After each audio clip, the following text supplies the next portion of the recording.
Il est presque 8 heures du matin. Dans quelques minutes, le parc va ouvrir ses portes. C'est parti pour un cérémonial étonnant.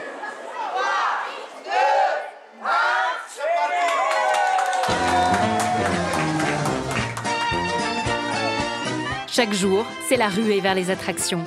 Et les plus excités, ce ne sont pas forcément les plus petits.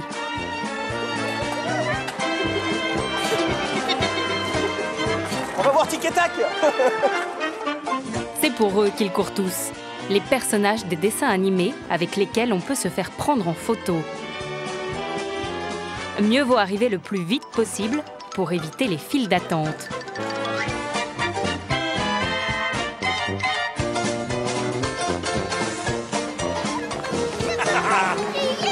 Pourquoi vous avez couru? Eh ben, pour le plaisir d'entrer dans le parc et de pouvoir voir Minnie. Il va y avoir beaucoup de monde, et donc il valait mieux courir avant qu'il y ait trop de queue, comme ça la petite va pouvoir faire sa photo tranquillement.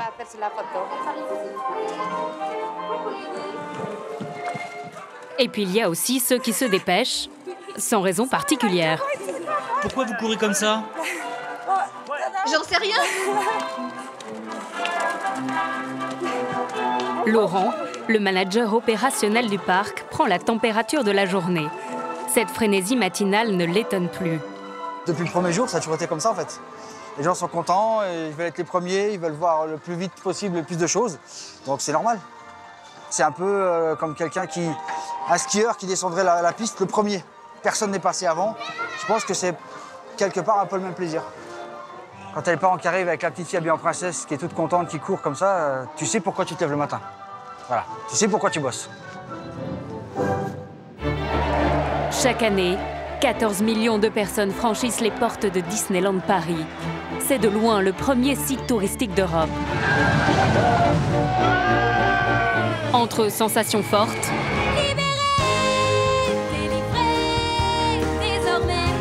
et contes de fées, c'est pas un film, c'est un vrai. C'est vraiment très bien.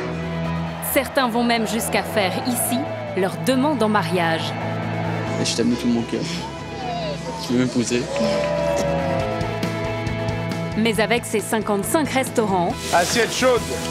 ses 7 hôtels et ses 63 boutiques, la machine à rêve est aussi une machine à cash. Ah là oui, ça peut aller très vite là, donc faut faire attention. Là. Plus d'1 milliard d'euros de chiffre d'affaires par an et des stocks gigantesques. Le Mickey, ça marche. Dans le secret des coulisses, nous avons découvert un monde à part, où 15 000 employés s'activent, plus nombreux que dans n'importe quelle usine de France. Une démesure qui commence dans les vestiaires. Ici, c'est une machine de guerre. C'est le plus grand vestiaire en Europe et on a 200 000 articles en rayon. Ces salariés, ce sont les cast members, les membres de la troupe. Leur mission, assurer le spectacle avec le sourire. Comment sont-ils recrutés et à quelles conditions? Au niveau des disponibilités, si je vous dis qu'il faut travailler très tôt le matin, tard le soir, week-end. Pendant 1 an, nous avons sillonné le pays des merveilles et filmé de l'autre côté du miroir pour vous faire découvrir ce que le visiteur ne voit jamais, les coulisses de Disneyland Paris.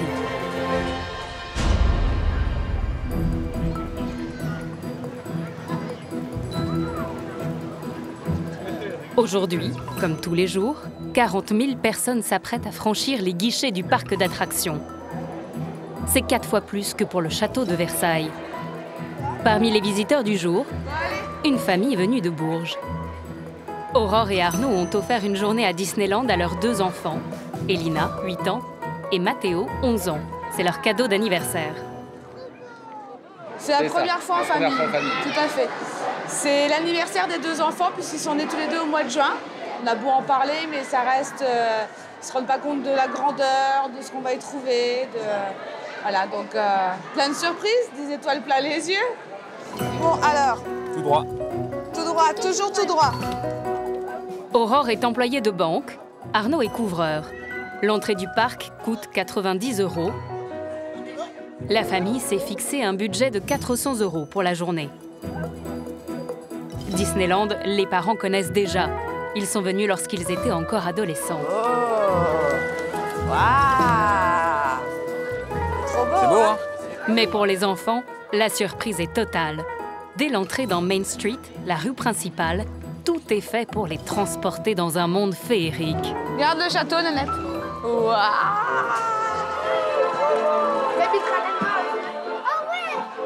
Alors Elina, première impression? Oui, c'est trop beau. Qu'est-ce qui te plaît? Bah, le château, il est magnifique en fait. Quand on voit de loin, c'est trop beau. Oh, bah, moi, je suis comme un gosse. Je me sens super bien, mes enfants sont heureux, donc c'est le principal pour moi. Elina sautille, donc c'est que tout va bien. Et non, je pense qu'ils sont vachement impressionnés, quoi. Mais même moi, je veux dire, ça reste impressionnant, quoi. C'est impressionnant. C'est une ville, on est dans un autre monde. On quitte le monde de la réalité une journée, ça fait du bien. Un monde imaginaire où même les adultes se prennent au jeu. Ah, il y a Tic et Tac! Où ça? Regarde! Là, vous les voyez pas, Tic et Tac? Là. Là. Ah, faut faire la queue. Il y a déjà foule pour obtenir une photo ou un autographe. Pas question de perdre du temps, la famille n'est là qu'une seule journée. Alors pour la photo souvenir, Aurore prend les choses en main. Selfie de famille. Super. La visite commence, les enfants n'en reviennent pas. Bah, j'arrive pas à y croire. Je crois encore dormir là, mais... Comment tu trouves le château? Trop beau. Il est énorme, il y a de la verdure partout, il est rose en plus. Rose et bleu, il est trop beau. Sur un petit nuage, Elina ne perd pas une miette du décor. Tu vas rentrer dans le château? Oui. Je vais rentrer dans le château avec mes parents, c'est trop bien. Je suis trop contente. Le château de la Belle au bois dormant, c'est l'entrée de Fantasyland, le pays de l'imaginaire.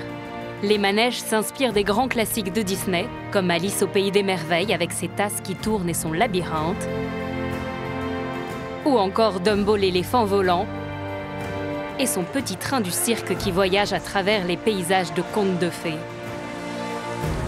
Des attractions familiales destinées aux plus petits. Mais à l'entrée, ce qui attire tout de suite le regard, c'est cette grande boutique au pied du château. Oh, la robe de la Reine des Neiges. Pas besoin d'entrer pour être tenté. L'étalage de robes de princesse barre la route. Qu'est-ce que tu regardes? Toutes les robes. Regarde, c'est ça pour toi, Nanette. Un rêve pour toutes les petites filles, mais un piège pour le portefeuille des parents. La plupart des robes coûtent près de 70 €. Ah là, oui, ça peut aller très vite, là, donc faut faire attention, faut être vigilant avec le budget, ouais, c'est sûr. Celle-là, c'est la plus jolie, mais ils sont un tout petit peu trop grandes. C'est trop belle. Ouais, trop belle, mais il y en a une presque pareille sans le cerceau et tout ça, là. Aurore a repéré une bonne affaire. Elle y est en solde à 7 €, je crois. Ah bon, fais-moi voir. 7 € pour ce modèle un peu plus simple. C'est mieux la taille. Ouais, hein? trop belle. À ce prix-là, ça fait plaisir à tout le monde. Maman. Pour l'instant, c'est raisonnable. Faut que ça le reste. Elina est heureuse. Quant à sa mère, elle vient de faire plus de 60 € d'économie. En fait, je l'ai payé 7 €, alors que celle-ci, elle est à 70 €. La différence, c'est que celle-ci, elle a l'arceau, etc. Alors que voilà, celle-là, elle est droite, elle n'a pas les mêmes finitions. Mais après, sur le visuel, moi, je trouve que 7 €, elle est belle. Attends, je te prends en photo. Elle va te regarder. Tiens. C'est trop belle. Mamie! C'est trop belle, ça me va trop bien. Je suis la Reine des Neiges maintenant. Je suis une princesse. Faudrait peut-être qu'on commence. Elina!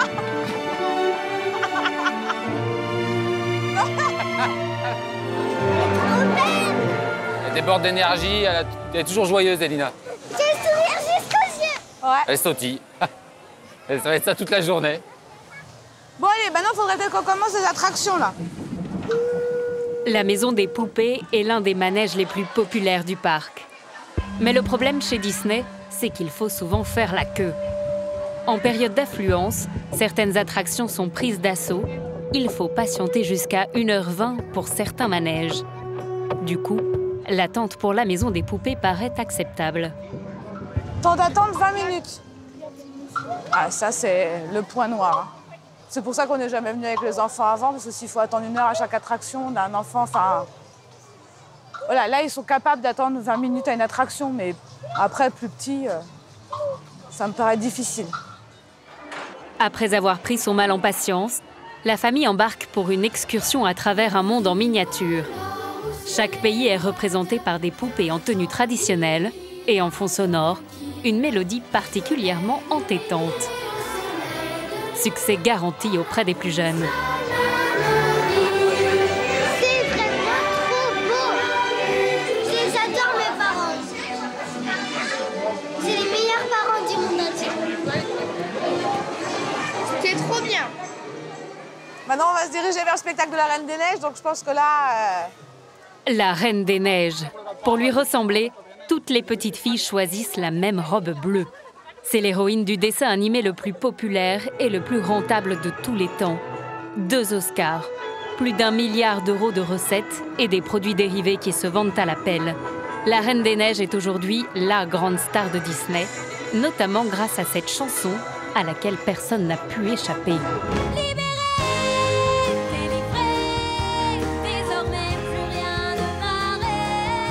Mais il n'existe pas encore d'attraction Reine des Neiges à Disneyland Paris.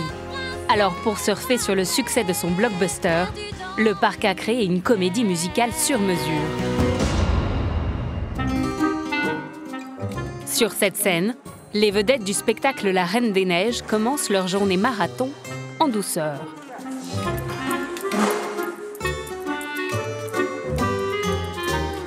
C'était la gratouille du matin dans le dos pour réveiller le dos. C'est ça qui résonne en fait, hein, c'est pour ça. Kaina a 24 ans. C'est la maîtresse de cérémonie du spectacle. Un rôle essentiel. Sur scène, elle raconte l'histoire du dessin animé, fait le lien entre les personnages, mais surtout c'est elle qui chante les chansons du film. Kaina a beaucoup d'expérience. Elle vient de l'univers des comédies musicales. Pour décrocher ce contrat chez Disney, elle a dû passer plusieurs auditions et elle a été choisie parmi plus de 400 concurrentes. Merci. Très bien, merci. C'est la première fois qu'elle se produit dans un show de cette ampleur. Jusqu'à 1300 spectateurs dans la salle. Le premier spectacle de la journée débute dans quelques minutes. Derrière le décor, des loges ont été installées dans des préfabriqués. On est en backstage, on est en coulisses. Donc ici, on a nos techniciens qui travaillent d'arrache-pied. Et donc là, on a... Coucou, ça va? Donc là, on a la costume, en fait, le costuming. Donc là, il y a tous les costumes du show. Donc les danseuses, les danseurs, comédiens, etc. En tout, 16 artistes et une vingtaine de techniciens. Et donc là, c'est un endroit, donc on est en cosméto et c'est ici qu'on se fait également préparer. Donc il y a des loges en haut et des loges en bas. Le grand challenge pour les artistes, c'est de faire participer les spectateurs pendant le show. Pour que le public ait envie de nous suivre et envie de chanter avec nous, il faut donner vraiment énormément d'énergie. C'est pas toujours facile, ça dépend de l'heure, ça dépend aussi parfois du public. Et certains font un petit peu plus les pousser, mais bon. Nous sommes à 5 minutes avant le stand-by, 5 minutes avant le prochain stand-by. Les spectacles s'enchaînent toute la journée, jusqu'à 12 par jour. Alors le plus difficile, c'est de garder une énergie constante durant tout le spectacle, d'être aussi énergique au début qu'à la fin du show. Donc c'est pas forcément évident, surtout quand on arrive vers nos derniers shows de la journée. Pendant que Kaina termine de se préparer, Elina et ses parents prennent place dans le théâtre. À chaque fois, la salle est comble. Le spectacle peut attirer jusqu'à 15 000 personnes en une journée. Elina ne tient plus en place. Préparez-vous à chanter avec votre plus belle voix. Le show est une sorte de karaoké géant. Le public est invité à reprendre en chœur les tubes de la Reine des Neiges. C'est vraiment le but du spectacle, c'est de faire chanter les gens. Donc c'est à nous d'être proches d'eux, d'aller les chercher, d'aller les chercher, de créer le contact. Un concept de show très anglo-saxon appelé le sing-along. Comprenez, chanter avec. C'est qui la Reine des Neiges, Elina? Elle n'est pas arrivée encore. Le spectacle n'a pas encore commencé, mais dans les gradins, une partie de la troupe est déjà là pour chauffer la salle. Et ça marche. Le spectacle peut commencer.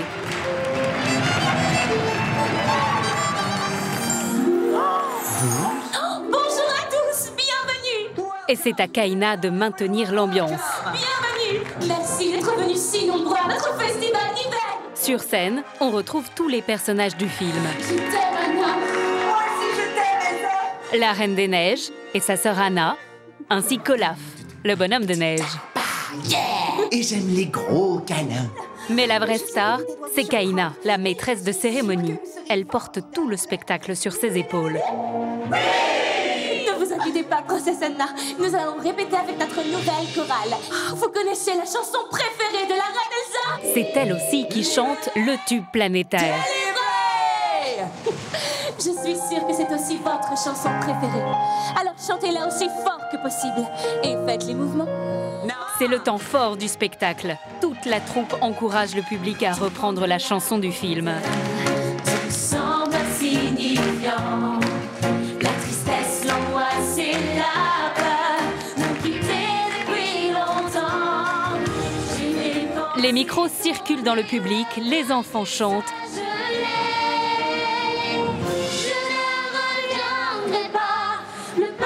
Et les adultes reprennent en chœur pour l'arrivée de la Reine des Neiges. Libérée, délivrée, désormais plus rien ne m'arrête. Libérée. Elina en prend plein les yeux. Le spectacle s'achève sous les flocons de neige qui tombent sur tout le théâtre.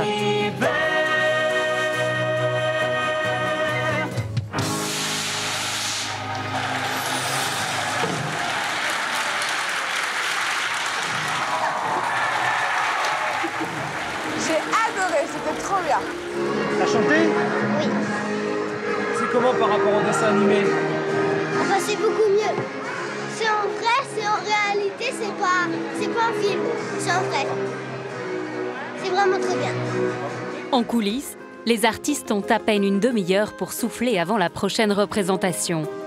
Malgré ce rythme soutenu, Kaina apprécie la relation qu'elle crée avec le public à chaque fois. C'est génial. Les enfants sont... on voit des étoiles quoi, dans leurs yeux quand ils voient arriver la reine Elsa, la princesse Anna. C'est fou, quoi. Donc on a encore plus envie d'être avec eux, de chanter avec eux, de danser. Enfin, c'est cool. La journée continue pour Aurore, Arnaud et leurs enfants, bien décidés à profiter au maximum de leurs quelques heures dans le parc. Ils enchaînent les attractions, le labyrinthe, le petit train, Super. Et bien sûr, des manèges en tout genre. Vous faites trop vite. Oh, mais ça va. Libérée, délivrée. Mes parents ne pouvaient pas faire mieux. Ils ne pouvaient pas faire mieux. Et l'apothéose, c'est la grande parade, avec tous les personnages des dessins animés qui défilent. Peter Pan, Cendrillon, Blanche-Neige, un cortège de plus de 70 figurants qui retrace tout l'univers Disney.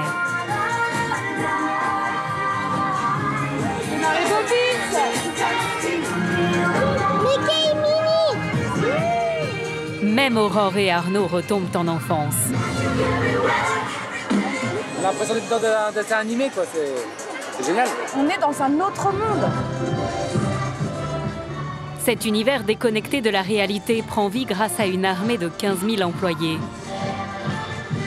Alors comment Disney recrute-t-il ses salariés pas comme les autres, qui, sans relâche, font tourner cette gigantesque usine à rêves?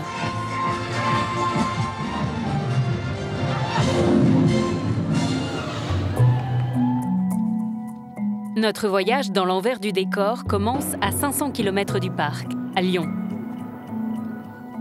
Ce matin, la ville accueille une session de recrutement Disney. 150 jeunes vont tenter de décrocher un poste pour travailler sur le parc, en restauration, dans les boutiques ou sur les manèges. La plupart ont grandi avec les dessins animés Disney et voient l'entreprise toujours un peu avec leurs yeux d'enfant. Comme Camille et Morgane, 2 jeunes lyonnaises venues tenter leur chance. Pour moi, Disney, c'est un rêve depuis toute petite. J'y suis allée de nombreuses fois et je suis passionnée par les parcs d'attractions. Ça fait rêver de pouvoir participer à la magie Disney, enfin essayer. Parfait, merci, installez-vous Camille. Bonjour, bienvenue. Votre place maintenant. D'accord, merci. Les candidats sont accueillis sur l'air de Blanche-Neige et les 7 nains, sifflés en travaillant. Et des arguments bien choisis. Où est-ce que vous pouvez travailler aux côtés de Mickey et de Stitch dans un restaurant, accueillir nos visiteurs habillés en pirates à l'entrée d'une attraction? Ça peut se voir qu'à Disneyland Paris. Pour la plupart de ces emplois, payés au SMIC, Disney n'exige aucun diplôme particulier. Une opportunité pour ces jeunes, souvent confrontés au chômage ou à la précarité. À 19 ans, Camille a interrompu ses études. Ici, elle est venue chercher un nouveau départ. J'ai eu un bac littéraire mention bien. Et donc après, j'ai travaillé, parce que j'ai mis un peu mon année en suspens à cause de ma maman, elle a eu un cancer, donc ça a été difficile pour moi. Et donc là, je travaille actuellement avec mes parents qui ont une épicerie, une pizzeria. Donc ils ont un petit commerce de village, donc je travaille avec eux. Alors, je vais appeler Camille et Morgane, s'il vous plaît. Bonjour mademoiselle, on y va s'il vous plaît. Les candidats passent les entretiens 2 par 2. Cela permet aux recruteurs d'évaluer leur comportement en équipe. Les réactions de Camille et Morgane vont être scrutées à la loupe. Elles ne s'en doutent pas, mais une mauvaise réponse à la première question est éliminatoire. Au niveau des disponibilités, si je vous dis qu'il faut travailler très tôt le matin, tard le soir, week-end, jour férié, jour de Noël. D'accord. Bonne réponse. La flexibilité, c'est la qualité première d'un salarié Disney. Les questions s'enchaînent et l'entretien continue en anglais. Si le candidat n'a pas un niveau minimum, il ne pourra pas travailler au contact avec le public. You are at the entrance and I'm coming with my child. I have a daughter, she's 6, but she's too small. I speak to her for explain that she is not taller. And what we can do during this time? We can tell her to do another attraction. Which one, for example? Dumbo. Okay. Perfect. Merci beaucoup, mademoiselle, d'être venue jusqu'à nous. Merci à vous. Je vous raccompagne. 20 minutes et une rafale de questions plus tard, Camille et Morgane ressortent de l'entretien, pas très confiantes. Comment vous pensez que vous en êtes sortie, vous, Camille? L'anglais, c'était un petit peu dur pour moi. Je pense que c'est l'anglais qui a pêché, en fait. Parce que je perdais complètement mes mots et du coup, j'avais vraiment du mal à m'exprimer. J'attends la réponse, ouais. Avec impatience. Voilà, avec impatience. Vont-elles réaliser leur rêve et exercer un des 500 métiers proposés par Disney? La réponse arrivera par mail d'ici quelques jours.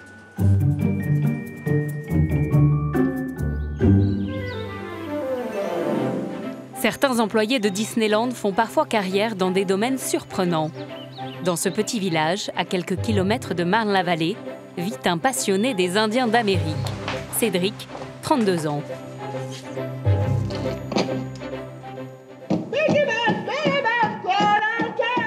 Les enfants, allez, venez. Et voici ses 2 enfants, Kayla, 8 ans, et Kairon, 6 ans. Souvent, le week-end, Cédric leur donne un petit cours de danse indienne. Kairon, écarte les coudes et écoute bien la musique. Essaye de te baisser un peu aussi comme ça. Voilà. Depuis 13 ans, Cédric est artiste et cascadeur à plein temps dans un spectacle western à Disneyland. Écarte les coudes, comme un oiseau comme ça. Il est également devenu l'un des meilleurs spécialistes français de ce type de danse. Fais ça avec tes épaules comme ça, regarde. Allez, vas-y, que tu danses. Voilà, c'est bien ça. Ce sont des danses traditionnelles amérindiennes et qui se font encore aujourd'hui parce que les Amérindiens ont gardé leur tradition et on peut encore les voir sur certains rassemblements aux États-Unis. Une passion qui a valu à Cédric d'hériter d'un surnom indien, Petit Loup.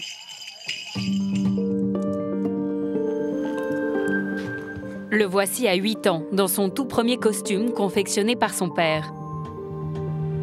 Il a eu le déclic à cette époque, après avoir vu un célèbre western. Et il y a eu ce film Danse avec les loups qui m'a beaucoup parlé. Pour moi, c'était voir ces cow-boys, ces Indiens montés à cheval et tout ça, c'était quelque chose de fabuleux à voir et j'ai toujours été passionné de ça, quoi. Un enthousiasme que Petit Loup a su transmettre à ses enfants. J'aime bien les Indiens et depuis toute petite, je voulais être indienne comme mon père. Ton papa, c'est un Indien? Oui. Un vrai Indien? Non. Dans votre tête, vous êtes plutôt Cédric ou plutôt Petit Loup? Dans ma tête, pour moi, je suis quelqu'un qui réalise son rêve en réalité. Et voici l'endroit où Petit Loup a pu faire de sa passion un métier. À l'entrée de Disneyland, le Wild West Show est une institution. Lancé en 1992 dès l'ouverture du parc d'attractions, ce dîner-spectacle équestre évoque les grands mythes de l'Ouest américain. Buffalo Bill et sa cavalerie croisent ici les personnages de Disney. Mais aussi de vrais Indiens d'Amérique qui font revivre leurs traditions et assurent la partie la plus spectaculaire du show. La chasse au bison. 2 spectacles par soir, 1000 spectateurs par représentation. Plus de 10 millions d'entrées depuis l'ouverture, le Wild West Show est une machine bien rodée. Dans les coulisses, les cow-boys du Texas côtoient des artistes venus des tribus Navajo, Crow ou Blackfeet. Une communauté indienne au sein de laquelle Petit Loup, arrivé à l'âge de 18 ans, a su se faire respecter. Au départ, au premier abord, ils sont un peu intimidants parce que ils ont, je pense, ce côté assez fier qu'ils ont ancré en eux. Quand on se retrouve dans le truc où ça parle que anglais, c'est vrai qu'au début, c'est pas évident. Picouni, 20 ans, est un Indien Blackfeet du Montana. Il est arrivé en France il y a 2 ans pour travailler sur le Wild West Show. Pourquoi avez-vous décidé de venir ici et faire ce travail? Juste pour me faire de l'argent? Il n'y a pas de travail là-bas? Non, pas dans la réserve. Enfin, tu peux trouver du travail, mais il n'y a pas de grande société et pas grand-chose à gagner. Mais ça n'est pas facile de convaincre des Indiens de quitter leur terre pour travailler en France. Disney a donc aussi fait appel à quelques cavaliers français. Eh non, comme ça je me rase pas, mais je mets du bleu. Comme Petit Loup, tous se sont mis à la mode indienne. C'est vrai que c'est un point un peu sensible, c'est-à-dire que les Indiens à la base ils n'aiment pas trop ça, hein, ce qu'on peut comprendre.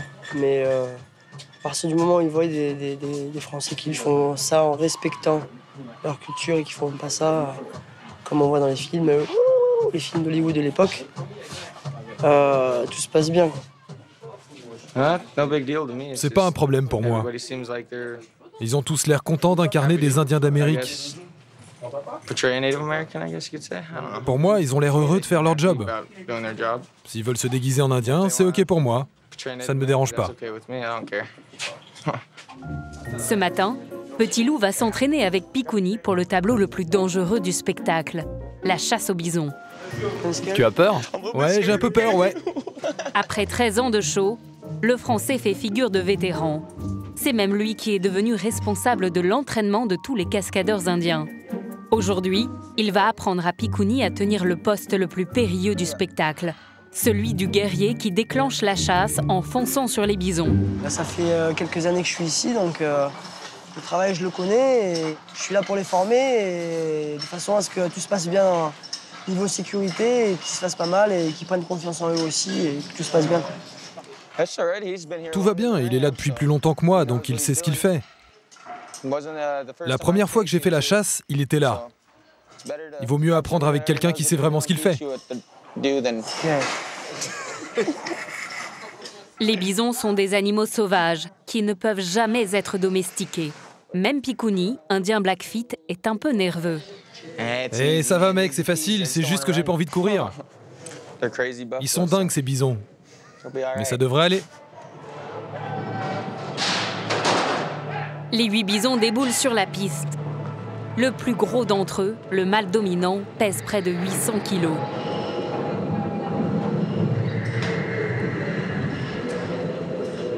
Ouais, on y va.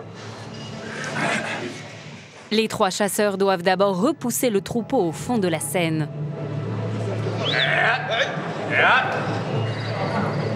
Picouni va ensuite lancer la cavalcade au signal de Petit Loup.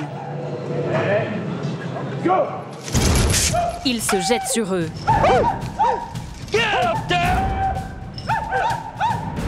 Une vingtaine de secondes durant lesquelles tout peut arriver.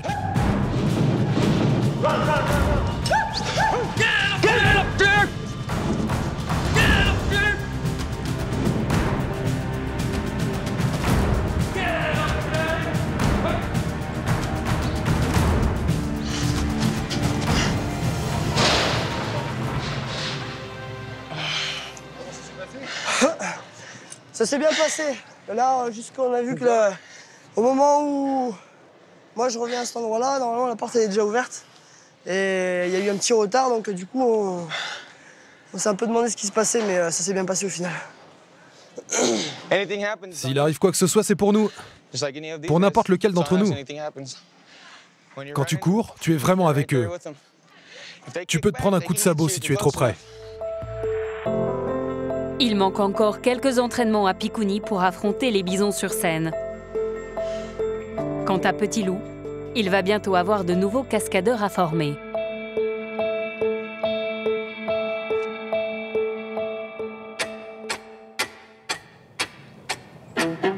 À 40 km de Lyon, le village de Mérier. Voici l'épicerie des parents de Camille, la jeune lyonnaise qui a passé un entretien d'embauche pour entrer à Disneyland. Depuis qu'elle a eu son bac, Camille donne un coup de main ici, en attendant de trouver un emploi. Ce matin, elle est stressée, car le mail de Disney doit arriver aujourd'hui. Son père, qui tient l'épicerie avec sa mère et sa sœur aînée, partage son angoisse. Et pour l'instant, toujours rien. C'est long, hein? Ah, mais il n'y a rien. Peut-être qu'ils n'ont pas la bonne adresse mail. Mais si, ils ont tout. C'est vraiment l'impatience, là. J'ai hâte d'avoir la réponse, de savoir si c'est bon ou pas, quoi. Ici, tout le monde a soutenu Camille dans son choix. Et pour cause, toute la famille est fan de Disney. Maman, elle adore Minnie. On les a emmenés à Disneyland quand ils étaient petits, plusieurs fois. Donc j'ai toujours aimé aussi quand j'étais petite. Donc voilà, c'est pour ça. Voilà, on attend plus que le mail, mais non. Les minutes passent. Camille ne quitte plus son ordinateur des yeux. Ça y est. Ah, je l'ai. Bon sang. Oui.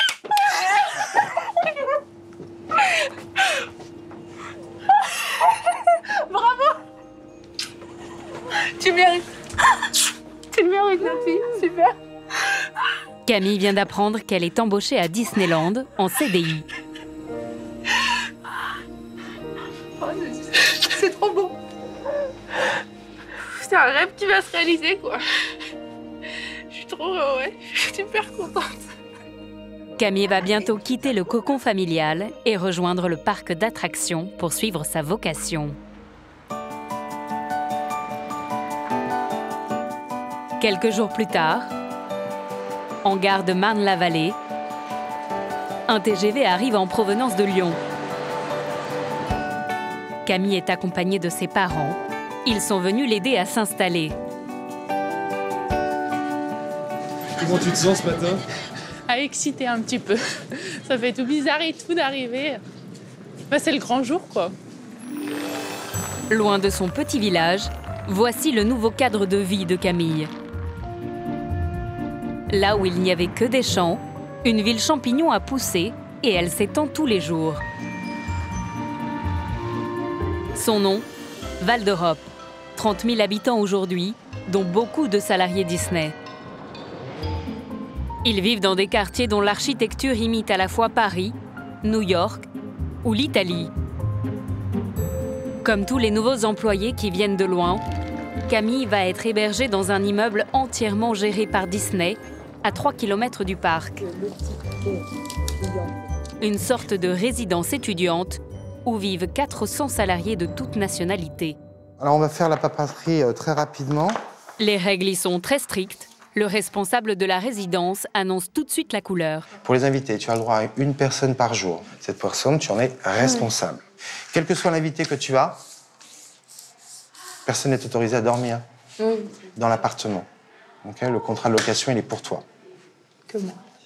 Camille va pouvoir rester ici quelques mois, le temps de chercher un appartement. Disney lui facture un loyer de 325 € par mois, retenu sur son salaire. Tadam! Oui. Vas-y, la première. Les studios font 18 mètres carrés et sont entièrement meublés et équipés. Tout est prévu pour que le nouveau salarié Disney n'ait qu'à poser ses valises. Les parents de Camille sont rassurés.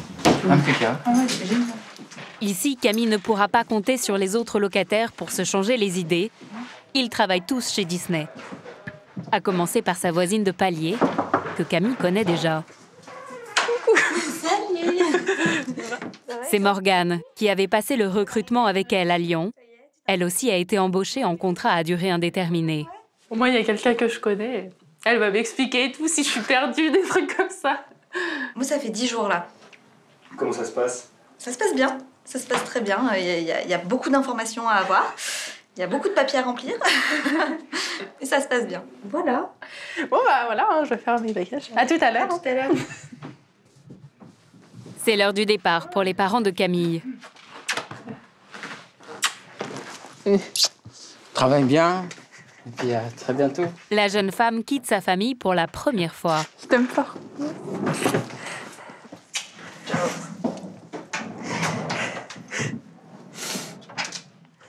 Ouais, c'est un peu dur. Ouais, ça va être dur. Hein. Les premiers temps, en vrai, ça va aller. Camille ne va pas avoir le temps de s'appesantir sur la tristesse de la séparation. Elle va bientôt découvrir son nouveau cadre de travail dans les coulisses de Disneyland. Certains rêvent de travailler à Disney, d'autres font tout pour y passer le plus de temps possible. Ce sont les fans du parc, ceux qui profitent de la moindre occasion pour s'évader de leur quotidien et filer à Marne-la-Vallée. On les reconnaît généralement à leur déguisement extravagant. David et Clément, eux, n'ont pas d'oreilles de Mickey sur la tête, mais ces deux jeunes Parisiens sont totalement accros à l'univers Disney. Je vais devoir travailler un petit peu sur... En particulier David, un vendeur de 25 ans. Ça fait plus de 700 fois que je viens sur le parc, je le connais comme ma poche, je suis un très gros fan du parc. Et on attend de chaque visite, à chaque fois un petit piment, quelque chose d'inattendu, il y a toujours quelque chose de nouveau à découvrir et c'est ma seconde maison. David vient ici en moyenne 2 à 3 fois par semaine. J'espère qu'ils sont à l'heure. Ils se retrouvent souvent entre habitués pour partager leur passion. Ah, ils sont là, ils sont là. Eh ben quand même! Hello, comment ça va? Voici Guillaume et Maxence, deux autres fous du parc. Déjà 500 visites au compteur. Allez, let's go pour la magie! La magie à Disney, ça n'est pas donné. 90 € pour une entrée plein tarif, mais il est possible de payer moins cher. C'est le passeport annuel et ça permet d'avoir 1 an d'accès à tout l'univers. En moins de 3 visites, le passeport annuel est rentabilisé. Bah, celui-ci, c'est mon tout premier passeport annuel. C'était il y a 10 ans pile que je suis tombé dans la marmite de Disney. Ouais. Cette carte coûte un peu plus de 220 € par an et permet aux fans de rentrer n'importe quand et autant de fois qu'ils le souhaitent. La direction de Disney fait extrêmement attention à cette communauté de passionnés, car ils ont tous des blogs très suivis sur lesquels ils commentent l'actualité du parc. Aucun détail ne leur échappe. Aujourd'hui, ils viennent constater la réouverture de ce manège, qui, selon eux, avait besoin d'un bon coup de peinture. Ça semble pas mal. On passe du tout au tout. Hein. Alors là... C'est-à-dire qu'avant, voilà, c'était vraiment tombé en décrépitude. C'était pas très magique, quoi. Alors que là, du coup, tout a été repeint. Le fond du lac qui se trouve ici a été repeint dans des couleurs claires. Tout peut redonner vie et ambiance à cette partie de Fantasyland. Il marchait plus avant. Oui, il était plus articulé, c'est vrai. Si la communauté est d'accord, je pense que je vais la tweeter dès maintenant. Tu valides? David poste une photo pour annoncer que la rivière et les chutes d'eau de Fantasyland ont été repeintes. C'est parti. C'est bon, c'est sur la toile. On peut continuer. Pour s'attirer les bonnes grâces de ses fans très influents, Disney les invite régulièrement à des événements exclusifs. Aujourd'hui, ils vont vivre en avant-première la réouverture du manège le plus spectaculaire de Disney, Space Mountain, fermé pour rénovation depuis 6 mois. Personnellement, j'ai surtout une grande envie, c'est enfin d'être dans le canon, d'être propulsé à plus de 70 km/h, à plus de 40 mètres de haut, et de plonger dans le dôme, et d'enchaîner le parcours, le looping, d'être dans les étoiles. Inauguré en 1995, alors que le parc connaissait une baisse de fréquentation, Space Mountain a boosté les entrées. L'année de son ouverture, Disneyland Paris a gagné près de 2 millions de visiteurs. De quoi amortir une attraction qui aurait coûté à l'époque près de 100 millions d'euros. Aujourd'hui, les fans vont être les premiers à découvrir les nouveaux effets spéciaux du manège. Ah, je sens que là, ça commence un peu, le stress commence à venir. Petit bonus, ils vont pouvoir approcher le canon au plus près et le découvrir sous un angle inédit. Ça, c'est un espace du parc. Donc là, c'est la première fois de notre vie, tout simplement, malgré nos plus de 700 visites, qu'on se retrouve sous le canon. Oh putain! Ah, ça y est, ça part. On le sent jusque dans les pieds. Ouais, hein. ouais. Là, on a la culasse qui vient de se baisser.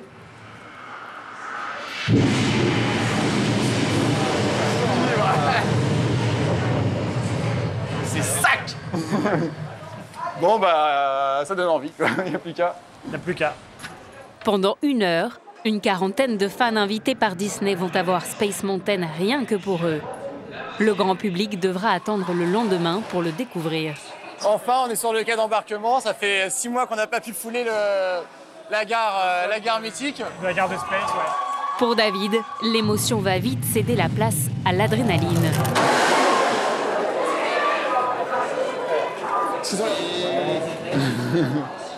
Go! C'est l'excitation qui monte là. Allez, c'est parti.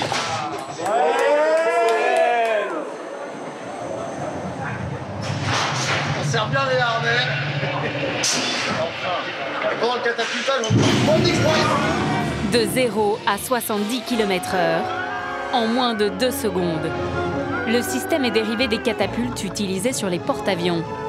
Entre 2 secousses, les fans arrivent quand même à remarquer les améliorations du manège.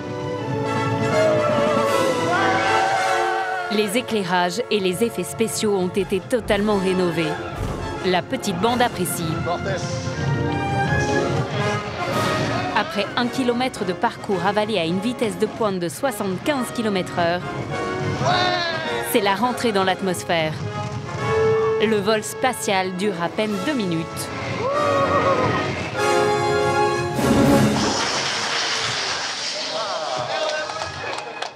Les 4 fans sont totalement convaincus. Suivez-moi! Ah!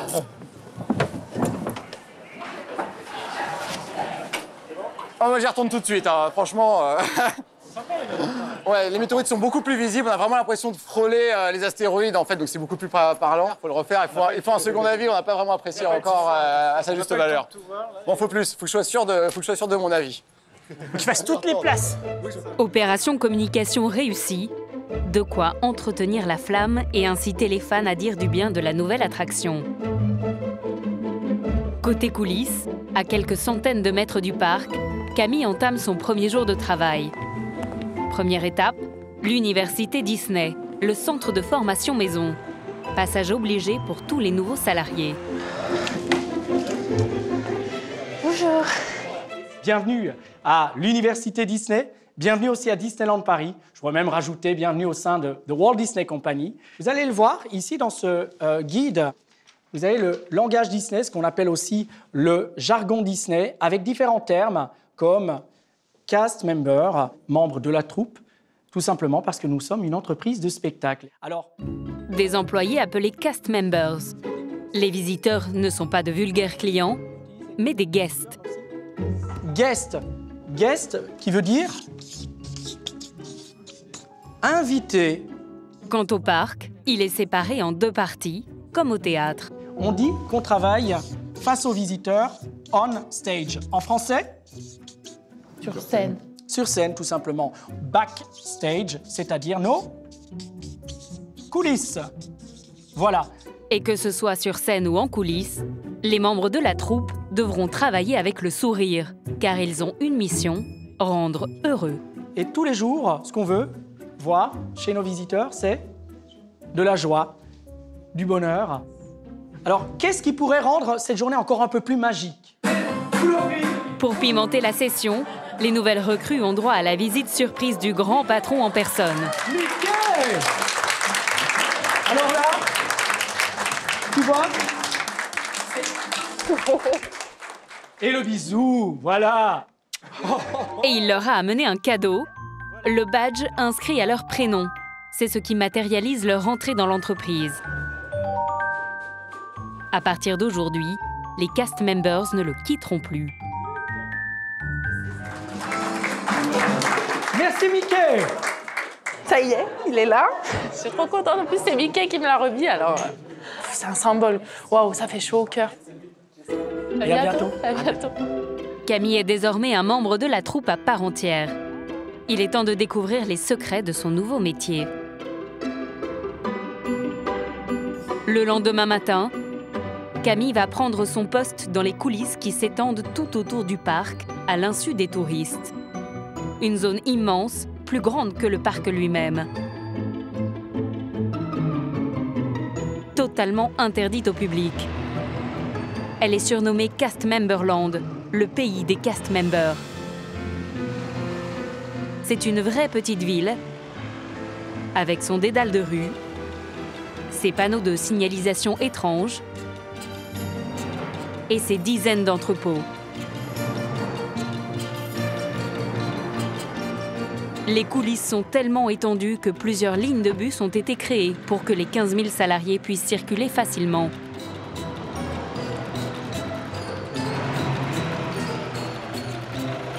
À toute heure de la journée, on assiste à un défilé improbable de costumes en tout genre. En particulier devant ce bâtiment, l'un des plus importants des coulisses. C'est là que chaque matin, des milliers d'employés viennent chercher leurs vêtements de travail. Et c'est ici que Camille a rendez-vous pour essayer son futur costume.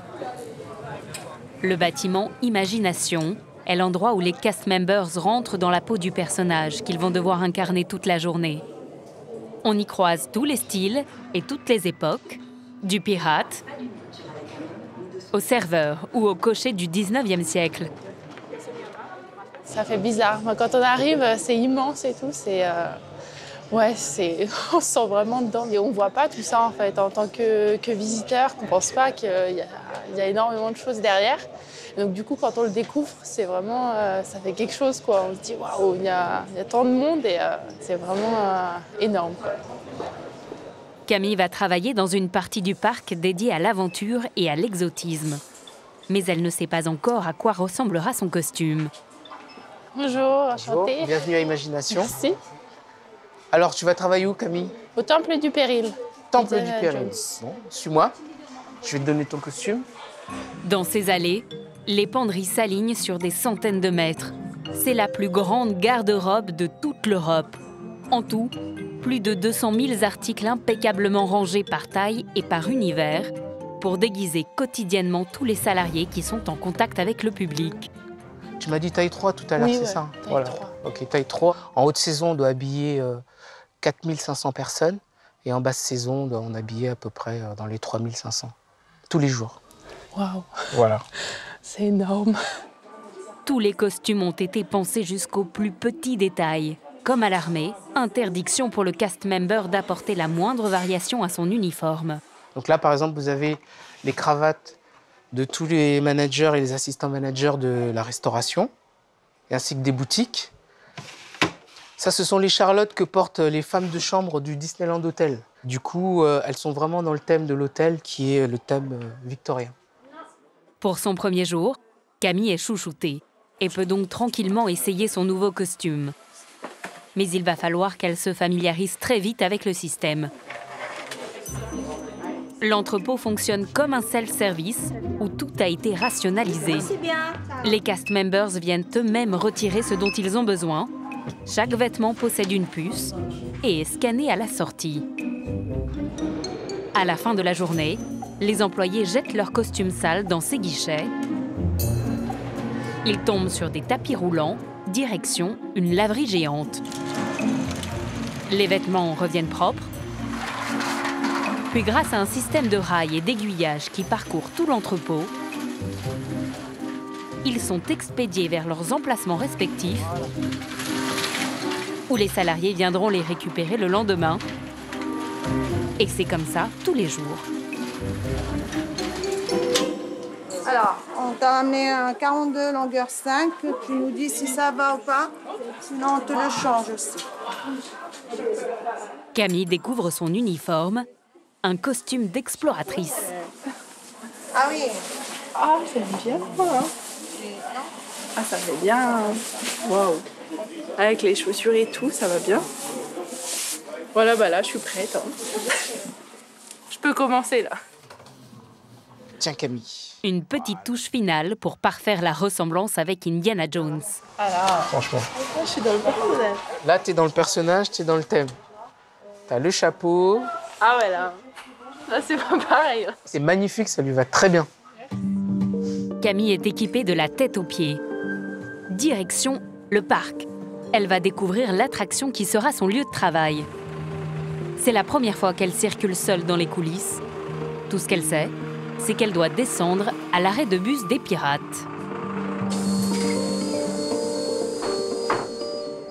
Mais pas facile de s'orienter dans les méandres de Castmemberland. Pour moi, l'arrêt pirate, c'est le prochain. Merci.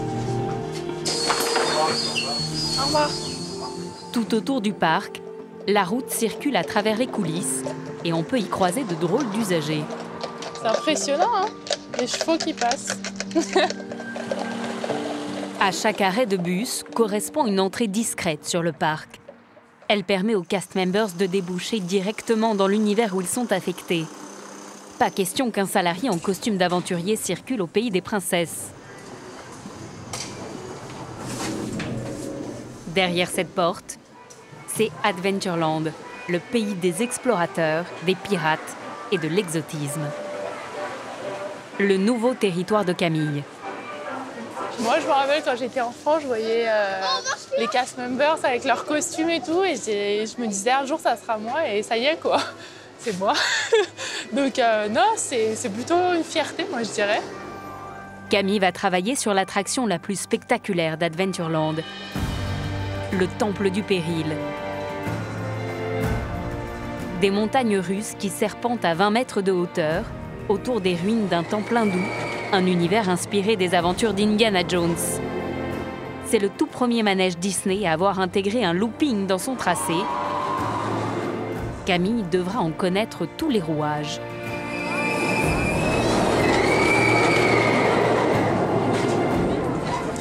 Je vais accueillir les guests, je vais assurer la sécurité en fermant les barrières.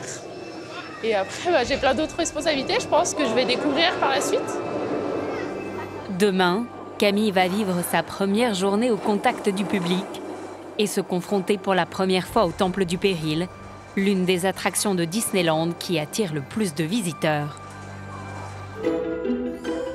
Mais pour gagner de l'argent, il ne suffit pas d'attirer toujours plus de monde. Disney veut aussi faire consommer. Sur Main Street, la rue principale, les touristes sont tentés par une enfilade de boutiques qui proposent une multitude de souvenirs.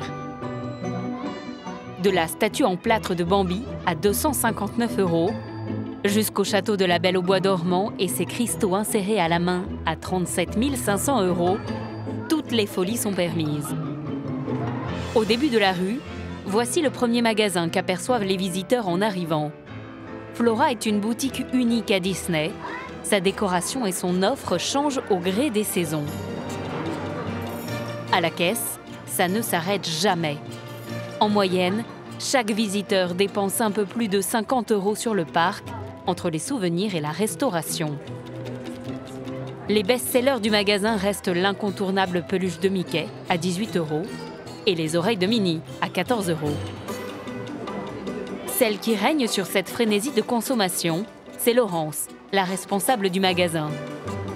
Salariée chez Disney depuis l'ouverture du parc il y a 25 ans, elle est la première fan de tous les produits qu'elle propose à la vente. Le petit lapin toujours en retard, mais finalement toujours à l'heure, hein, parce que nous, même si on speed un petit peu, il faut qu'on soit toujours à l'heure. C'est un peu notre mascotte. Je l'ai eu en cadeau un jour. Je courais tellement partout qu'il me l'a offert. Et en ce moment, Laurence court encore plus que d'habitude. Je pars en réserve par contre. Car comme tous les 3 mois, toute la boutique s'apprête à changer de saison. Un grand chambardement qui se prépare au bout de ce couloir dérobé dans les stocks du magasin. À l'abri des regards des clients, une dizaine d'employés est en train de découvrir les articles de la nouvelle collection. Toute la boutique va se mettre à l'heure du printemps. Laurence est venue présenter les produits phares de la saison. Ça, c'est nouveau. Ça, c'est vraiment nouveau. Alors, le souci du détail. La petite abeille en fond de produit. Pour réaliser ses meilleures ventes, Laurence compte surtout sur un grand classique, les oreilles de Minnie, revisitées façon printemps. Le serre-tête. Ça parle. Denis, ça te parle? Mais tout le temps, t'es d'accord? On y va? Pour l'instant, le magasin est encore en ambiance d'hiver. Il va falloir attendre que les derniers clients partent pour tout démonter. Une métamorphose qui se prépare à quelques centaines de mètres de là, au cœur des coulisses, dans cet entrepôt. Un bâtiment de 300 mètres de longueur qui porte bien son nom, Hercule. À l'intérieur de cette caverne d'Ali Baba, grande comme 5 terrains de football, des kilomètres de rayonnage, des centaines de milliers de cartons remplis de jouets, d'objets souvenirs ou de vêtements. Ce soir, les employés terminent les dernières palettes qui sont sur le point d'être expédiées dans la boutique de Laurence.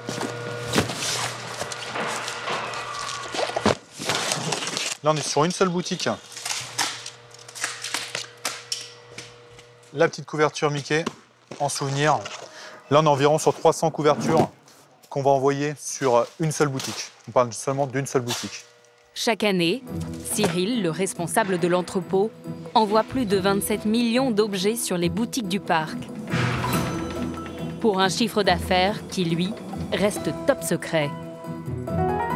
Dans cette allée, Cyril a regroupé les produits phares, ceux qui partent le plus vite et qu'il faut toujours avoir en stock.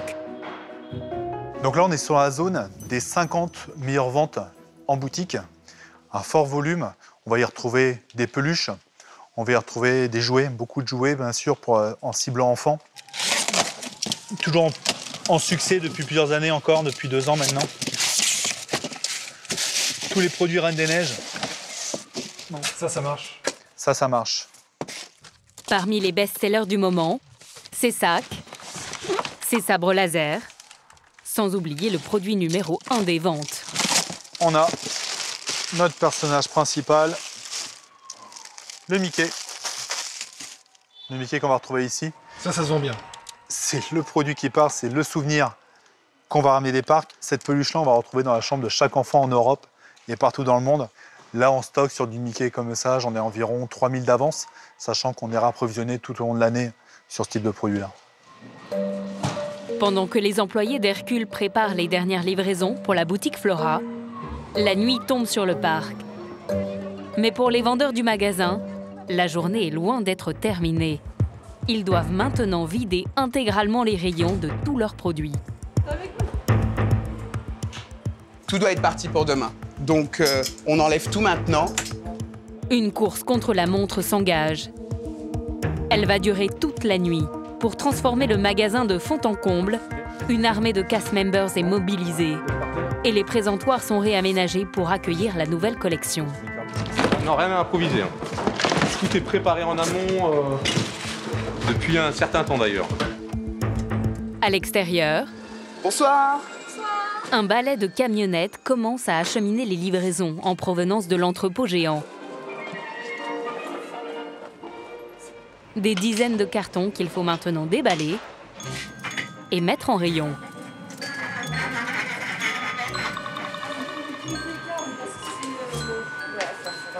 Voilà, tu mets bien, tu tires bien le t-shirt. Voilà, le premier doit être impeccable. Ok. Le magasin est situé à l'entrée du parc. Ces vitrines sont la première chose que verront les visiteurs tout à l'heure à l'ouverture. Et la pression monte. Tout ce matériel, à 8 heures, je veux qu'il soit sorti. Plus de matériel par terre, pas de carton, tout nickel. On va se mettre à la place du visiteur, tu vois. Moi, je fais ça des fois, je sors et visu. Donc là, tu vois, on n'est pas au top. C'est le moins qu'on puisse dire, d'autant que nous sommes désormais à moins d'1 heure de l'ouverture et il y a encore des cartons partout.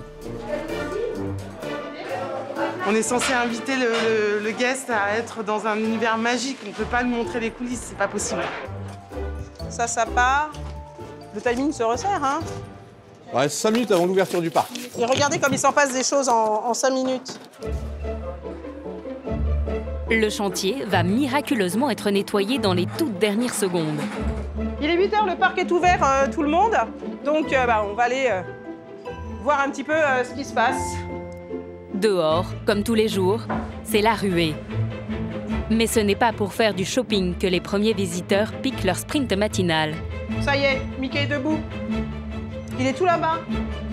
Parents et enfants veulent être les premiers à se faire photographier avec les personnages ou à profiter des manèges avant qu'il y ait la queue. Mais ça n'inquiète pas Laurence. Les gens, leur première option, c'est d'abord de faire les attractions et après, la curiosité des boutiques arrive plus tard dans la matinée, plus tard dans la journée, en fait. Voilà. Effectivement, les clients ne tardent pas à affluer et à acheter des souvenirs aux couleurs du printemps. Comme prévu, les oreilles de Minnie à 20 € s'imposent comme le best-seller de la journée. Un succès qui ne surprend pas les vendeurs.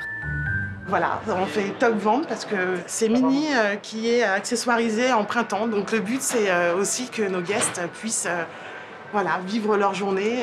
Et alors ils l'achètent et ils le portent. Voilà.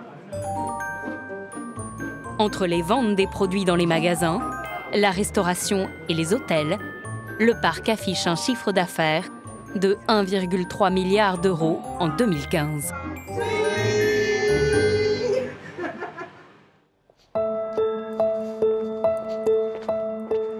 « 6 heures du matin, Camille quitte sa nouvelle maison, la résidence Disney. Aujourd'hui, c'est un grand jour, sa toute première journée de travail au contact des visiteurs. À cette heure-ci, les rues sont encore désertes. Tout comme le parc, dont les manèges encore immobiles attendent l'arrivée du public.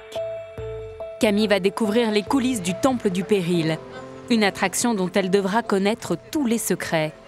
Sa chef d'équipe va lui montrer comment vérifier la sécurité de l'installation. Ensemble, elles vont parcourir l'intégralité du manège à pied en suivant les rails. Une inspection quotidienne qui s'apparente parfois à de l'alpinisme. C'est le petit sport du matin. Ça fait du bien. Donc on va monter les 138 marches. 138. 138. À 20 mètres de hauteur, un chemin de ronde permet de faire le tour du circuit pour vérifier l'état des rails, des systèmes de freinage des trains et des haut-parleurs utilisés en cas d'incident. Mesdames et messieurs, Ouais, Alexis, tu m'enlèves le frein 4 s'il te plaît? Merci. Tu nous fais les spires? Mesdames et messieurs, votre attention s'il vous plaît. Enfin, l'attraction marche 365 jours par an, on va dire. Donc, plus les intempéries, les saisons. Donc oui, elles prennent de l'âge aussi, entre guillemets. C'est pour ça qu'on est obligé de tout vérifier, de faire vraiment attention. Bah là, on voit l'envers du décor, quoi. Donc c'est bien, c'est intéressant de voir comment ils gèrent la sécurité, les différentes zones de frein et tout, en cas d'évacuation. C'est intéressant, quoi. Nous, en tant que guests, quand on venait, on ne pensait pas à tout ça. Après une bonne demi-heure d'inspection le long du circuit, le manège est prêt à démarrer. Mais avant l'arrivée du public, il faut encore tester l'attraction en s'asseyant à la place des visiteurs. On a la validation. On envoie. Un rituel quotidien durant lequel, quoi que les employés en disent, il y a toujours une pointe d'appréhension. Comment tu te sens, Camille? Bien, hein. C'est marrant. C'est bien, on teste tous les jours.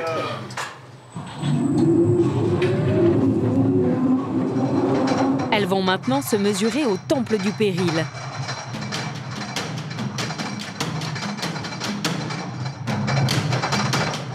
La partie la plus impressionnante du circuit, c'est le looping, le tout premier à avoir été installé dans un manège Disney.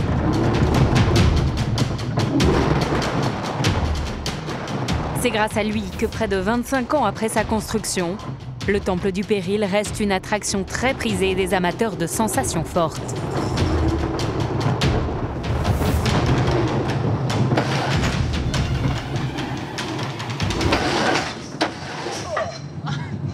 C'est brusque là.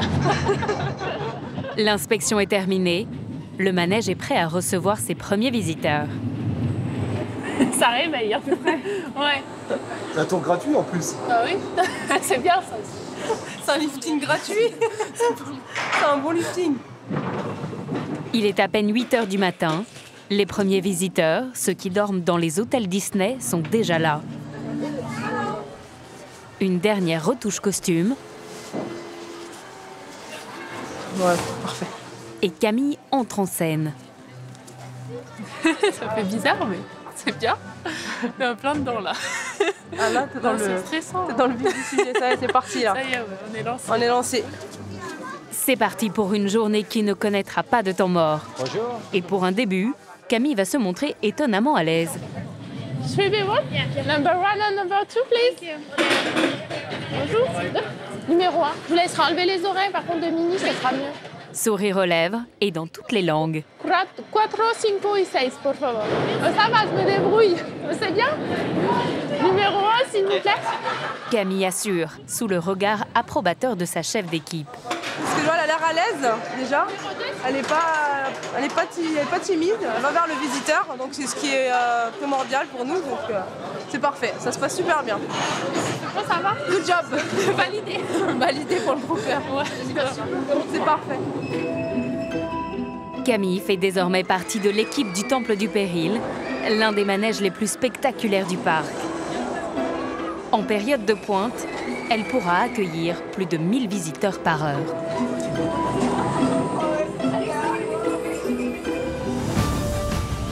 Au spectacle western du Wild West Show, une session de recrutement vient d'avoir lieu. Allez, ya! Allez, vas-y, Mathieu, va le chercher. Allez, L'entraînement des nouveaux cavaliers bat son plein, sous le regard de Petit Loup, le responsable des Indiens. Ok, allez. Allez, vous êtes des Indiens, là, aujourd'hui. Hein. La tête en bas.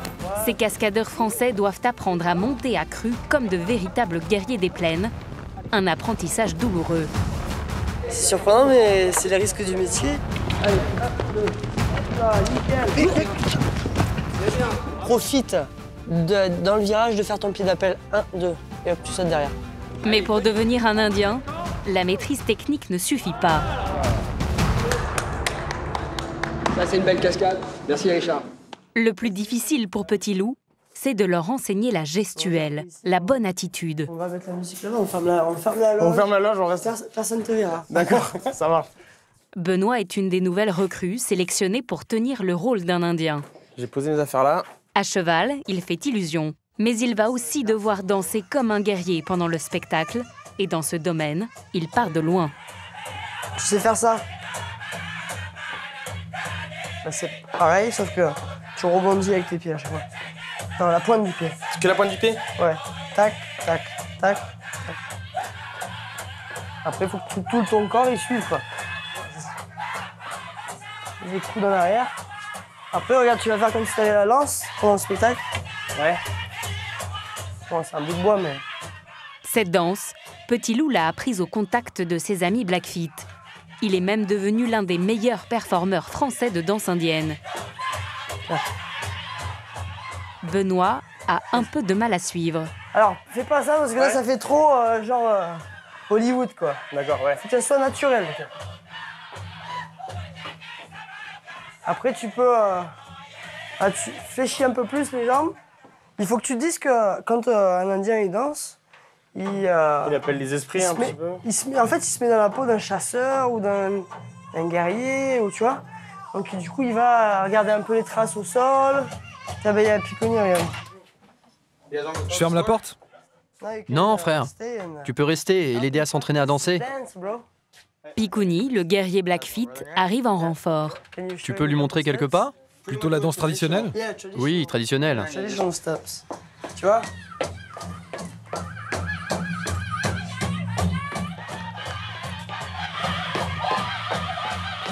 Tu dois être fier.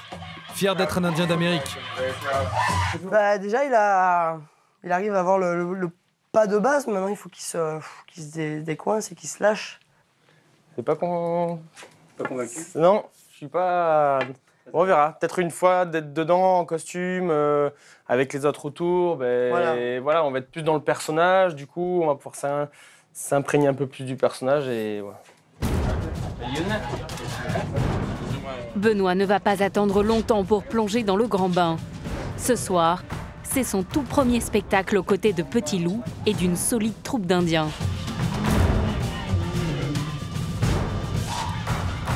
Les guerriers endossent leur tenue traditionnelle, puis chacun va apposer sa propre peinture de guerre.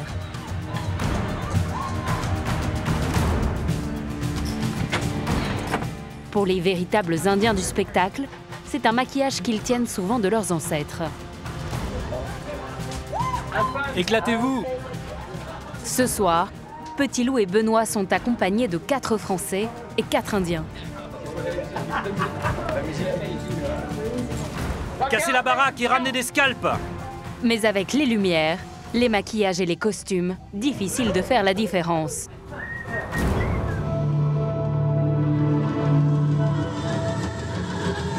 C'est la première scène des Indiens, un moment très fort dans le show.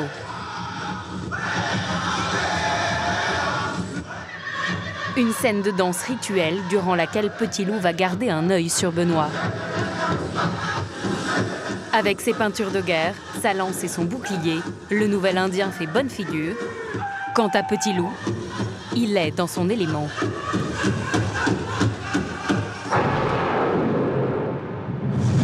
Pour la scène de la chasse au bison, la plus dangereuse du spectacle, c'est Petit Loup qui mène la danse avec 2 cascadeurs confirmés.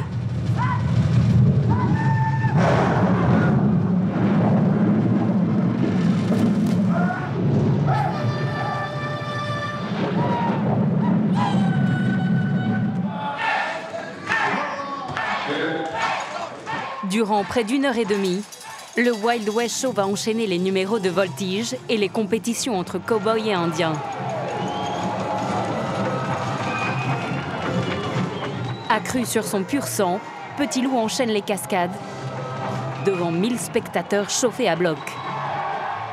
Au milieu de ses frères Blackfeet, Crow ou Navajos, l'amoureux des Indiens s'est épanoui et a été adopté par la communauté. Je le respecte car il nous respecte. Il connaît tant de choses sur notre culture. Le sang indien ne coule peut-être pas dans ses veines, mais il est là. C'est dans son cœur, mec. Il aime vraiment notre façon de vivre. Donc pour moi, c'est un vrai Indien. Bah, je pense qu'ils ont tout résumé en fait. C'est un peu comme ça que je me considère. Donc, je suis français, je suis fier d'être français, fier d'être là où j'en suis aujourd'hui, fier d'avoir eu mon chemin aussi de petit passionné. C'est plus qu'un métier, c'est vraiment un style de vie même. Aujourd'hui, Petit Loup vit de sa passion, qui lui rapporte jusqu'à 3 000 € par mois. Il a trouvé sa voie dans l'un des 500 métiers que propose le parc. Si Disneyland est un lieu de travail hors norme, il peut parfois être aussi le décor de demandes insolites.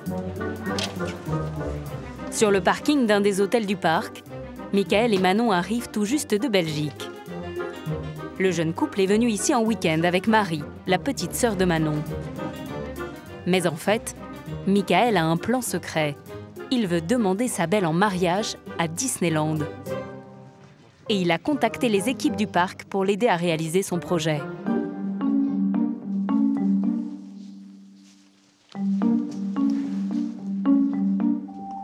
On va être assez rapide pour pas qu'elle se doute de quoi que ce soit. Ça va, pas trop de stress? beaucoup. Non, mais voilà, on va faire en sorte que la journée, tout se passe bien, que vous puissiez penser à autre chose. Et puis, voilà, c'est normal. Des demandes comme celle-ci, Disneyland en reçoit une 60aine par an. Le parc a donc développé des prestations sur mesure. Donc, je vais vous prendre la fameuse bague. Oui, vous voulez... Merci. Je regarde juste si elle est bien là. Super, génial. Je vais la garder avec moi bien précieusement aujourd'hui. Je vais la mettre au coffre-fort, donc ne vous inquiétez pas. Vous savez déjà si vous allez vous mettre à genoux ou pas? Oui. Ouais. Oui. La totale. La totale. Comme elle m'a toujours dit qu'elle aurait voulu une demande en mariage de princesse, je suis organisé là, cette surprise, quoi. Mais est-ce qu'elle est au courant? Non. Et est-ce que tu crois qu'elle va accepter? J'espère. On vit que des contes de fées à Disneyland Paris, donc il y a toujours un dénouement heureux. Pour Michael, la journée va être stressante. Il doit faire sa demande ce soir devant le château de la Belle au Bois dormant, juste avant le feu d'artifice. Un sourire? En attendant, il va devoir cacher son angoisse. C'est mieux? Oui, c'est mieux. Et jouer la comédie du petit week-end à 3 sur le parc, avec la complicité de la sœur de Manon. Pour déjeuner, les jeunes Belges ont réservé à l'auberge de Cendrillon, l'un des restaurants les plus chers du parc. Bonjour. Bienvenue à l'auberge de Cendrillon. Merci. Bonjour. Je vais vous accompagner. Merci. Ici, les clients peuvent côtoyer les princes et princesses Disney de très près, ce qui confère à l'endroit une atmosphère étonnante. Évidemment, les petites filles sont aux anges. Ainsi que nos amoureux, totalement conquis par l'ambiance.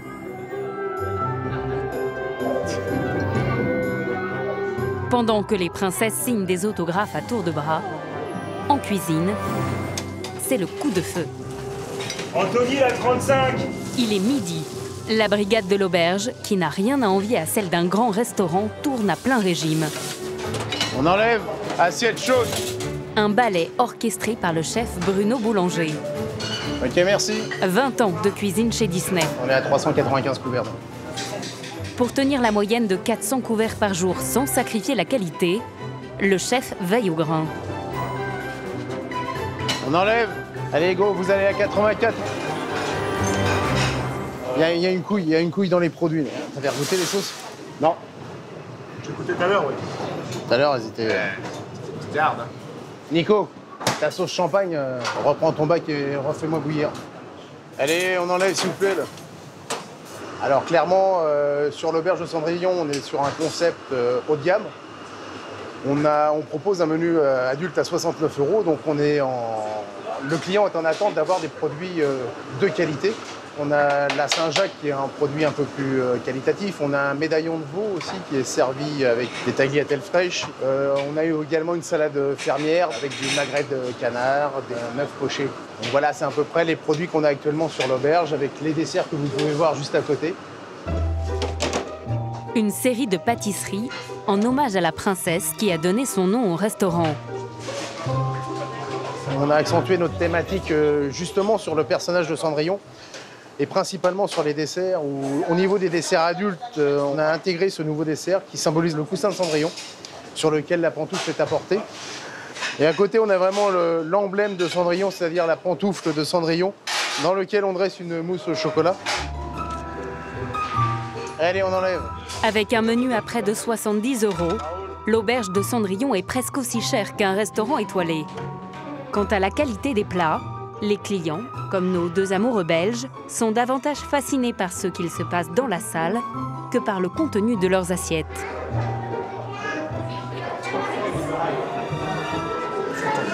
C'est très très romantique.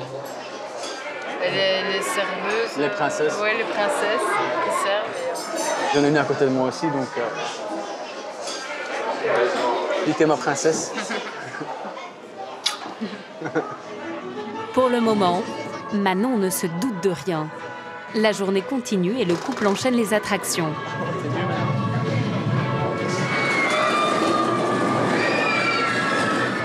Vous voulez prendre la photo? Dans la maison des poupées, les deux amoureux sont au paradis. Mais le moment fatidique se rapproche. Et pour Michael, la pression commence à monter. Ce qu'il ignore, c'est qu'une autre surprise se prépare. Michael avait mis ses parents dans la confidence, mais il ne s'imaginait pas qu'ils allaient s'inviter avec ceux de Manon pour le jour J. Mon fils va faire sa demande de mariage et on est venu, les parents, on est venu assister à ça et sans qu'ils soient au courant en fait. Comment ça? Donc, non, pas du tout, c'est une surprise qu'on va lui faire. Une surprise que les parents ont organisée avec la complicité des équipes de Disney. Les familles des amoureux doivent apparaître au moment de la demande en mariage qui va avoir lieu dans quelques minutes. Et vous pensez qu'il a peur de la réponse? Ah ben oui, ça, tout le monde a peur parce qu'en fait, c'est pas sûr qu'elle va dire oui, on sait jamais. Elle va rougir, elle va pleurer, oui. et elle va dire oui. Mon Dieu.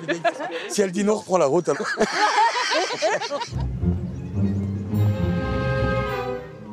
C'est ici, juste devant le château, que Michael doit faire sa demande, dans un espace privatisé spécialement aménagé. Comment tu te sens? Très très stressé. C'est vrai? Ouais. T'as froid? Non. Je te sens trembler. Mais non. Et si je le sens? Mais non, c'est pas vrai. Manon se doute-t-elle de quelque chose?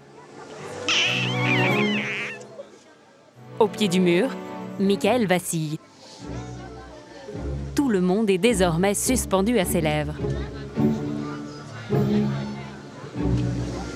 cœur. Écoute-moi, tu m'écoutes, regarde-moi dans les yeux. Depuis le jour que je t'ai rencontré, ma vie a complètement changé. Je suis enfin devenu heureux, tu me combles et je t'aime de tout mon cœur.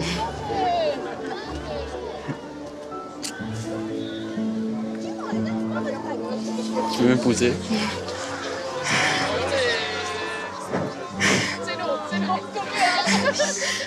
Oui.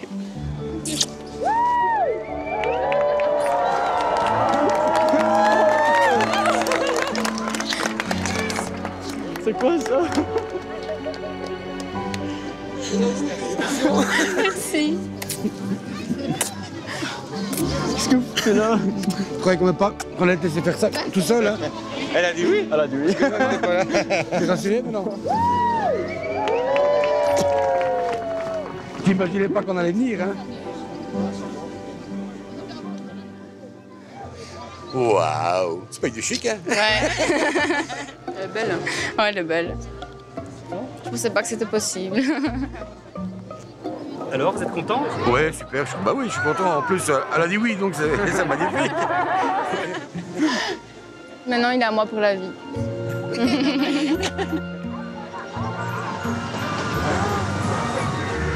Michael peut enfin souffler et commencer à profiter de son séjour. D'autant que le meilleur reste à venir, car il a prévu une soirée de rêve pour sa belle.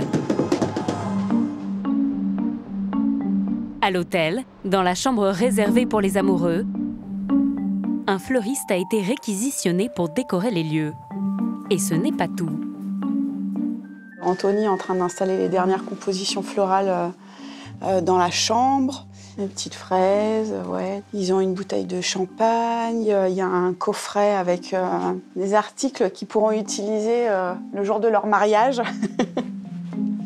Champagne, cadeaux, pétales de rose sur le lit, une prestation qui, bien entendu, a un prix. Une demande en mariage assez simple, on va dire, ça commence aux alentours des 500 €.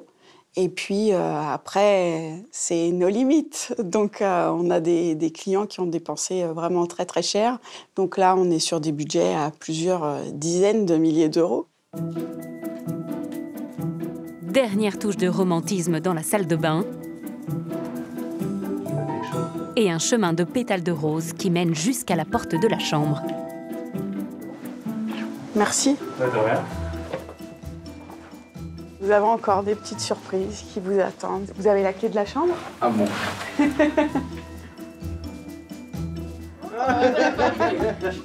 J'ai remarqué qu'elle l'avait pas. Vous pouvez marcher dessus, hein, c'est les vôtres.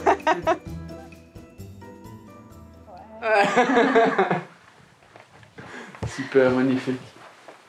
Oh, Waouh. c'est super gentil. Ça a été parfait, mais là, c'est encore plus parfait. Ouais. Parce que là, ça complète notre soirée, quoi. Ça complète tout, quoi. Oh, regarde, j'ai même pas vu là les fleurs.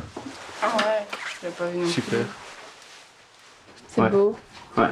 C'est romantique. C'est parfait. C'est parfait, ouais. Une journée de rêve. Profitez-en bien. Qui, entre l'organisation, la chambre et les cadeaux, aura tout de même coûté près de 3 000 €. À l'heure où les visiteurs regagnent leurs hôtels, les salariés de Disney investissent les terrasses de la rue commerçante, située juste à l'entrée du parc. Camille et Morgane, les 2 jeunes Lyonnaises recrutées il y a quelques mois, ont pris l'habitude d'y retrouver leurs collègues de travail. Ce soir, autour de la table, il y a des Français, mais aussi des Anglais et des Italiens. Loin de chez eux, tous ont trouvé ici une nouvelle famille qui partage les mêmes codes et le même langage. On s'aime tous, c'est beaucoup de fans, beaucoup de love. C'est un peu la bubble, tu vois, La bubble, la bulle Disney dans laquelle ils ont tous conscience de vivre une existence en vase clos, à la fois rassurante et un peu irréelle. On est complètement déconnecté de la vie réelle en fait. Mais c'est vrai, on est tout le temps à Disney, on voit des gens Disney, on travaille à Disney, on sort à Disney finalement. Du coup, on est un peu déconnecté quand on rentre. Enfin, je sais pas si ça te fait la même chose, mais moi j'ai l'impression de vivre que j'ai mis pause sur ma vie quoi, et que c'est 2 mondes complètement à part. 15 000. Camille semble avoir trouvé sa place au sein du parc d'attractions. Aujourd'hui, ça fait bientôt 10 mois. Et plus le temps passe, et plus je m'y sens bien, plus j'évolue, plus j'apprends des choses. Et je sais que le rêve, il continuera tant que je serai là, quoi. C'est sûr. Ouais. Pour d'autres cast members, au contraire, c'est bientôt la fin d'une aventure. Comme pour Kaina, la chanteuse de la Reine des Neiges. Après plus de 1000 représentations et plus d'1 million de spectateurs, la comédie musicale va s'arrêter quelques mois. Ce matin, l'émotion est palpable dans les coulisses. C'est la dernière. C'est la dernière avec toute l'équipe, donc c'est particulier, mais ça va être cool. On va donner plein d'énergie et ça va être sympa. On va se donner à fond aujourd'hui. Le meilleur show de la saison. Dans les coulisses, la directrice artistique du parc est venue en personne pour veiller à ce que les artistes ne se laissent pas troubler par l'émotion. Tous nos visiteurs qui sont là aujourd'hui, c'est peut-être la première fois qu'ils voient le spectacle. Les visiteurs ne sont pas conscients que c'est la dernière de certains de nos artistes. Donc voilà, il faut qu'il n'y ait rien qui change sur scène pour nos visiteurs. Ça y est, prêt? On est prêt, on est prêt. Ça s'approche de fin, hein? Ouais. OK. Bon, allez, bon courage, soyez bien. Bienvenue au Festival d'hiver.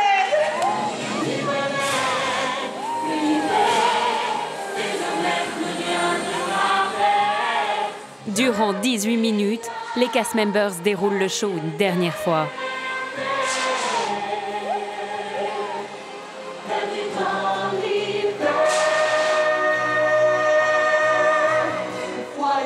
Le prix de la liberté.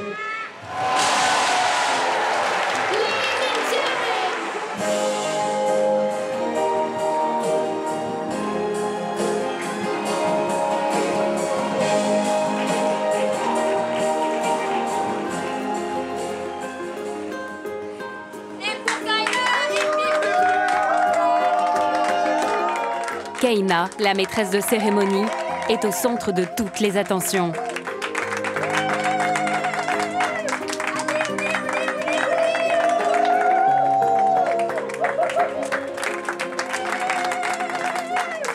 Ça va, un tout petit peu émue, mais ça va. Voilà, c'était une belle dernière. Une équipe incroyable, c'était fou. Voilà. Comme Kaina, la plupart de ces jeunes artistes n'avaient jamais participé à un show de cette ampleur. La carte de visite Disney va leur servir dans leur carrière. Kaina vient de signer pour jouer Aladdin dans une salle parisienne. Elle reviendra peut-être à Disney l'an prochain pour reprendre son rôle dans La Reine des Neiges.